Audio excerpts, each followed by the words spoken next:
मलिक नदीम की रिपोर्ट के मुताबिक ये ऐलान इस वक्त सामने आया जब वज़ीर-ए-आज़म ने बाकू में अज़रबैजान के सदर अलाइफ से मुलाकात की, जहां वो कल 2 रोज़ा सरकारी दौरे पर पहुंचे थे। पाकिस्तान और अज़रबैजान अख़वान मुस्लिमीन के दरीना बंधन से लुत्फ़अंदोज़ होते हैं जो मुश्तरका इक़दार और आम उमंगों की वजह से पेश किए जाते हैं। वज़ीर-ए-आज़म शहबाज दौरा दोनों ममालिक की दो तरफ़ा ताल्लुकात को गहरा करने, माशी ताउन को बढ़ाने और इलाकाई ताउन को फ़रोग़ देने के अज़म की निशानदही करता है।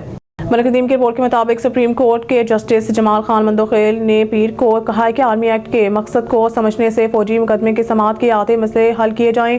ये रिमार्क सुप्रीम कोर्ट के 7 रुकनी आईनी बेंच के तौर पर सामने आए, जिसकी सरबराही जस्टिस अमीनुद्दीन खान ने की, जिसमें जस्टिस मंदोखेल, जस्टिस मोहम्मद अली मजहर, जस्टिस नईम अफगान, जस्टिस मुसरत हलाली ने इंट्रा कोर्ट की अपील सुनी। फौजी अदालतों में आम शहरी पिछले साल एपेक्स कोर्ट के आईनी बेंच ने फौजी अदालतों को मशरूत इजाज़त दी थी कि वो 85 मुश्तबा अफराद से मुतालिक मुकदमात में फैसले का ऐलान करे।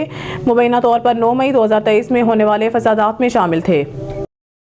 खबर शामिल करते इस्लामाबाद से मलिक नदीम की रिपोर्ट के मुताबिक सुप्रीम कोर्ट ने पीर को कल आर्मी अदालतों के जरिए आम शहरियों के मुकदमे के खिलाफ इंट्रा कोर्ट की अपीलों की समाअत मुलतवी कर दी।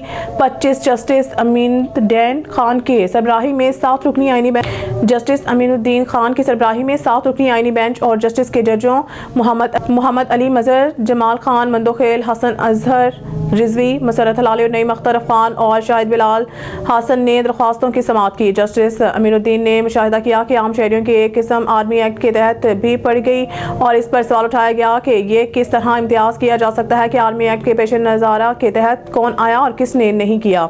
उन्होंने मजीद मुशाहिदा किया कि आर्टिकल 245 का हवाला फौरी मामले में गैर मुतल्लिक था।